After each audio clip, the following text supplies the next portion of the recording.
শীতের সব ফ্রেশ সবজি দিয়ে সিম, বেগুন, আলু, ধুন্দল দিয়ে পাঙ্গাস মাছ দিয়ে একটা তরকারি রান্না করি। পেঁয়াজটা দিয়ে দিলাম তেলের মধ্যে। পেঁয়াজের সাথে লবণও দিয়ে দিছি, পেঁয়াজটা ভালোভাবে মজে যাক, তারপর অন্য মশলাগুলো দিয়ে দিই। পেঁয়াজটা মজে গেছে, এবার আমি একটু রসুন বাটা, এই যে পেঁয়াজ বাটা দিয়ে দিলাম। এবার আমি মরিচ বাটা দিয়ে দিব 1 স্পুন, আর একটু দিই 1 স্পুন মরিচ, হলুদ বাটা, জিরা।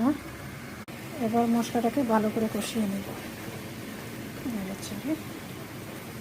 মশলাটা কষানো হয়ে গেছে, এবার আমি সবজিগুলো দিয়ে দিব।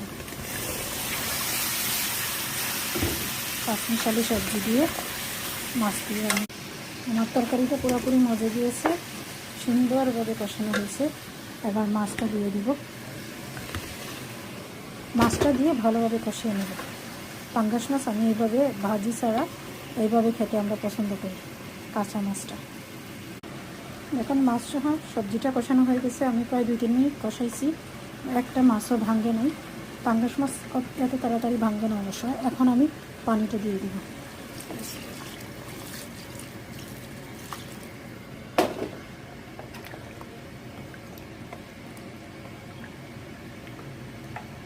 এখন ভালো করে জাল দিয়ে দিব।